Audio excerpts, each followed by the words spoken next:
按登录，右边是一个收款服务，左边是一个付款服务。当然，收款服务是给商家使用，有收款的需求的人使用。那么我来演示的是这个左边这一个付款服务，一样的道理，在这一边我按手机付款，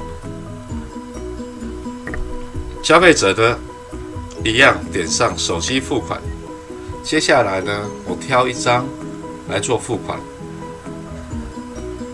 我输入我的密码，这里可以看得到，已经提示我把手机靠近商家的这个设备旁。不到1秒钟的时间，我已经付款完毕了，各位可以看得到。